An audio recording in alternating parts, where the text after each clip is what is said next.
something that's a real serious matter of urgency in the movie industry today, and it involves younger children. Seeing films in the theater. I mean, when the MPAA came out with the rating system, the rating system was there for a reason. I mean, it doesn't really matter whether or not they can handle it. Yeah, well, we saw Faster this weekend with Dwayne "The Rock" Johnson and Tom Berenger, which, by the way, it was really good to see Tom Berenger. He was on the big screen again. It was not something that you see all the time anymore. So. And no one knows how to do R-rated movies like Tom Berenger. Oh, God, yeah, Platoon and Betrayed. Platoon, Betrayed, etc., etc. Shattered, I guess there's a Shadow or something, Someone to Watch Over Me, some of those 80s RCA Columbia videos. Really, a lot of that great stuff, except his earlier stuff with that Butch and Sundance, the early years. But well, I don't even think we need to go into that. We don't even need to talk about any earlier than Butch and Sundance, the early years. So. Anyway, we were actually seeing this film in the theaters, and before the ushers were even finished cleaning the theater so that we could go in there were 3 young little boys that were waiting with a parent, young, irresponsible parent who was bringing her children into the film, and, I mean, it was something, I mean, we could only guess it was because Dwayne "The Rock" Johnson was in it. The mother had an OU jersey on and the father had about 5 gazillion tattoos. You figure out just what's going on under that roof. It's not just that there is violence and nudity and things involved on a screen. We love it.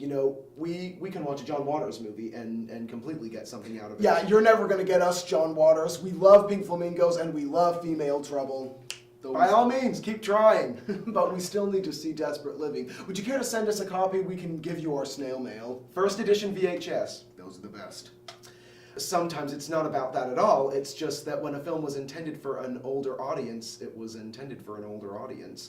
We don't want to go to a movie where you're going to have screaming little kids running up and down the aisles and asking their parents throughout the whole freaking thing what this means, what that means, what's going on. And these movies are rated R for a reason. Exactly. Does anybody remember back in 1991 when Terminator 2 came out? And Linda Hamilton was on the MTV Movie Awards and things like that. When a movie was rated R, it was rated R. There was no way you were getting inside that theater. Oh no, you had to drill and plow, and you had to do a lot of things if you were a kid trying to see that film. Let's talk about this for a second. Okay? Yeah, let's seriously. pitch. Now, is it the managers? I mean, is it a corporate thing? Do they the rules? Those rules about not being let into a movie unless you're 17 or over, or if you're under 16, you have an adult. Who makes up those rules? Are the managers, purposely letting the children into the movie theaters because of the real estate aspect of the exhibition? Because there is a real estate aspect to it. Let's talk about that for a second. We'll talk about that. Let's talk about the real estate. The studio Grand High Poobahs just love to pay a lot of money out their wazoos so that their films can play in the biggest auditorium space that they can in the stupid corporate multiplexes of our time. And another problem with that is because after you have the studio executives and the filmmakers trying to get every single buck, clamoring for every buck that they can, you also have the theater owners who are trying to...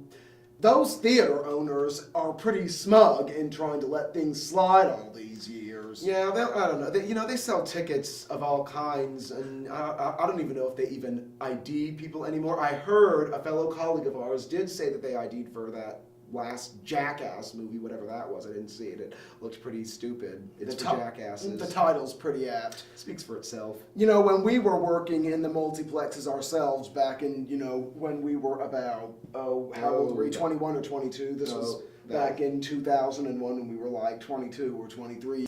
And let's be honest with ourselves here. Why are you taking your children to see R-rated movies anyway? I mean, they see enough blood and guts with the war that's going on right now that we're in $3 trillion in debt for. The bottom line is, if someone who has a very...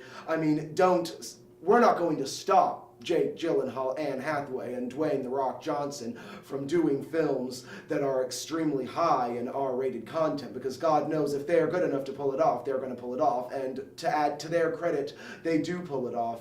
It's just... you could put Female Trouble into 17 screens of a 20-screen movie theater, and that's just fine. Because we support it. Yeah, we're very pro at the extreme, especially in film. It's what we love. But, you know, don't put 17 children in each of those 17 screens, you know? Obviously there isn't an answer that we can really come to this, but, you know, we just want people to think about what's going on. You know, children don't need to be seeing that kind of material. Some children certainly don't deserve to be seeing that kind of material, and some of us filmmakers don't want children seeing that kind of material. And then while you're at it, let's stop them from reading it and even